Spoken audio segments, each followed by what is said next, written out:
Howdy tubes, I got something a little bit different here. A friend of mine, Matt, sitting in the car. This is a 56 Corvette. It's actually owned by a mutual friend of ours. He drives it. And I've had a bunch of y'all ask me about my dragster that's sitting in the corner of my shop. Matt called me a couple of weeks ago, and the motor that was in this, they heard it. They got something wrong with it. I don't know exactly what's going on. But he asked me if I had a small block, and I said absolutely. It was one of my dragster, and he wanted to borrow it to put in his car.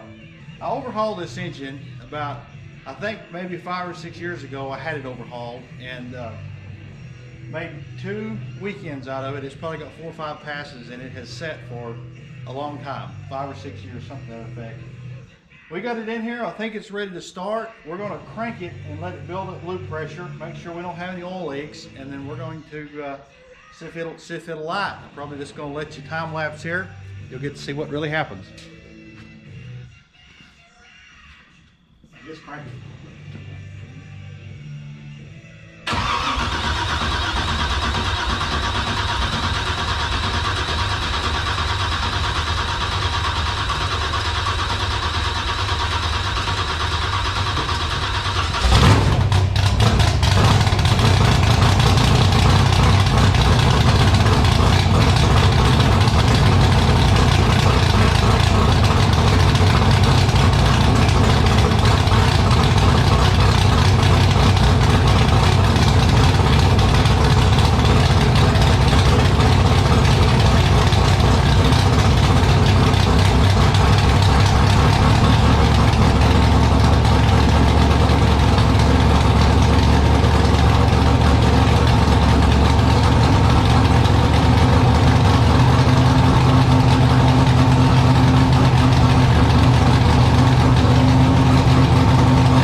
Well, there you go. I'd say it lit right off. I thought he was going to crank it and build oil pressure and then stop and start it. He kind of startled me. The previous shot you just saw was several days ago. We were thrashing trying to get a motor in this thing. The engine is out of my dragster. It's, you know, sitting in the corner of my shop for a long time. And that was an honest to God first start. That thing did light right off. It was kind of Matt's idea. It was on the seat of our pants. We just grabbed the camera, run over here with it. We didn't actually think about videoing this, you know, previous to it happening. But the car is so cool. It really deserves the video. It's a really, really cool piece. This car is owned by a fellow that's a mutual friend of ours named Darrell Reid. Darrell's got quite a few collector cars. He basically just handed it to Matt, told him to act like it's his, free reign, make it happen. Matt's an excellent driver. He's a good person to put in this. It is a clutch car. But we just wanted to take a few minutes and kind of give you some highlights about the car. It's a really, really cool piece. So I'm going to talk about the car in this video, but when I get this one done, I'm going to put another one together. It'll be out in a couple of days, and I'd like to talk about the drag race aspect of this car. It's something that a lot of people never get to really see or experience, or, you know, actually somebody walk in with a camera in the car, show you how the shifter works. We're not professional racers, but this is a professional built car. It's got some really, really cool high-tech stuff, and I got some awesome video, really, really cool video on board in the car. You can see him. It's got what's called a Liberty 5-speed. He ships it 5 times in under 6 seconds. It's really, really neat. Anyway, that's coming up. I'll have that video out tomorrow in a day or two. When they first introduced the Corvette, 53 was the first year, and they didn't have, the production numbers were really low. They didn't sell real well, and we were figuring that this was the 8,068th Corvette built. It's really low production numbers. This year in 56, we're riding on a chair here. There was only 3,467 Corvettes built in 56. To put that into perspective, there's been over 10,000 Lamborghinis built this year. So a little background on the car, that this is a best educated guess, but I've been all through this car front to back, start to finish, since it's been in my possession here, and what I feel like is it was probably built twice. It was probably started as a race car in the late 60s, early 70s, when this car really still didn't mean much as a collector's piece. And it would have been pretty rude and crude, you know, probably slapper bars, something like that, and they threw a 4-speed in it and, you know, some sort of small block. But then my guess is somewhere in the late 80s, early 90s, this car was rebuilt again. And turned into a professional race car. The damage was already done from the original race car build, so it wasn't ever going back original again anyway. And at that point, they did a really nice job of putting a really nice roll cage. It's got a funny car style roll cage. All the suspension underneath is modern stuff. It's a strut front end, 4-link rear suspension now, with coilover shocks in the back. And carries a 14-inch wide slick. So I'm gonna walk up here and give you a shot of the car. It's just such a beautiful, it's such a cool piece. It's such an unusual piece. It's so well put together. And if you're not familiar with drag racing, you know, you don't typically have glass bulbs still in it and all the chrome. It's just such a cool and unusual piece. It is a tube chassis car, but the whole bodywork, I guess other than the hood, is still the original fiberglass. You know, it's not aftermarket ultralight panels. It's still the original, you know, got the chrome. Of course, it's got Lexan in it. It's not got glass anymore. And it is a hardtop convertible. This convertible top does still open. It's such a beautiful car. It's still got, you know, the gauges aren't operational, but they're all still there. It's got the factory gauges in it. The tin work, you know, around the transmission here is just so well done. It's an all TIG welded cage. You know, you can see all the welds are just really, really nice. It's just such a cool car. These just don't exist. If you're not around drag racing, you're not a hot rod fan, it's hard to explain how unusual and cool this car is. But these just flat do not exist. You don't see these anywhere. Bringing it around the back here, When you're drag racing, you got to have a tail light. You know, everybody usually puts some kind of aftermarket LED thing in here.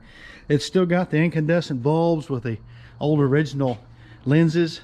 Still even got the factory door handles on it. If you had a key, you could probably lock it. The keys in the trunk. The keys in the trunk. Stick your head in here. It's actually got the lights all in the dash, all wired up, all the original gauges and stuff.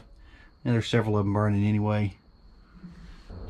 Well, as a Corvette, that's about the size of it. I appreciate you watching. In the next video, we're going to talk about the engine that was in it, maybe a little bit of kind of what's in it. It's certainly nothing special. It's a junkyard motor. But more specifically about the transmission and the slipper clutch. It's got a centrifugal style, partially centrifugal style clutch in it. It's a lot of unique stuff, and if you've been around drag racing, it might be interesting to you. Appreciate you watching. Catch you on the next one.